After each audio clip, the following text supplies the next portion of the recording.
Let's talk bats. I love bats. I love sitting down in a park or garden on a warm summer's evening, watching them flit around catching insects.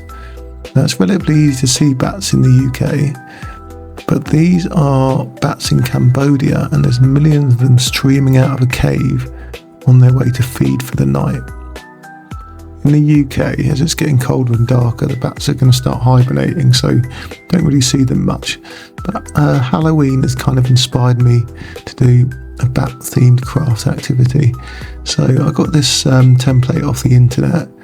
I decided I want to have a black bat. You could just use the white template and colour it in. You can use any colour, so you can be very creative.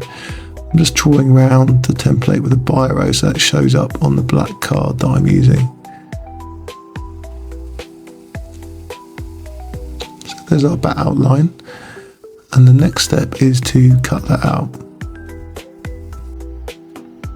Now, there's 18 species of bats in the UK. They're all nocturnal, they all hibernate in the winter, and some of them are very rare, but as I said before, you can see some of them quite easily. They can be quite common, especially flying around in the summer. So it's a really nice activity to go out and see if you can spot them. Right, so we've got our bat cut out, and then we need a paper straw. And we're just going to cut that down so it spans about 2/3 of the bat shape and protrudes about 3 centimetres below it. And then we're going to need some black string. We just need to cut it down to size so that it's the length of the straw plus twice the wingspan of the bat, plus another few centimetres for it to go down below the straw. I forgot to say, we're making a bat puppet that flaps its wings. Okay, and then we double that up and just feed the doubled up end through the straw. Now, I'm using quite a stiff twine, so it's quite easy to feed through the straw, but you might need to use like a toothpick or a thin stick just to help you poke it through. Now, this is an idea that I've seen from someone else, but I thought of a little modification.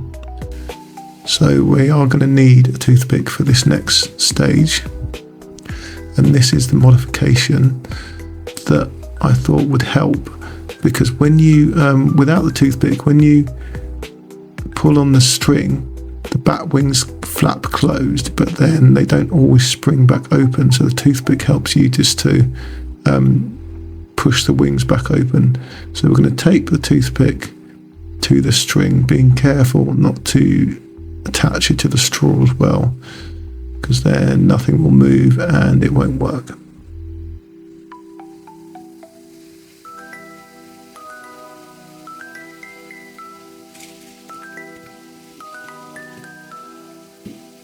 Okay, next we're going to need to attach the ends of the string to the ends of the wings. And you can experiment with where you attach them, whether they're right at the ends, further in, higher or lower, and this might change the way that the wings move.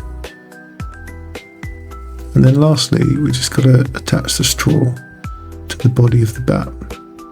Again, being careful not to get the tape on the string so that the string can move freely. Okay, and there's our bat puppet, and we can make the wings flap.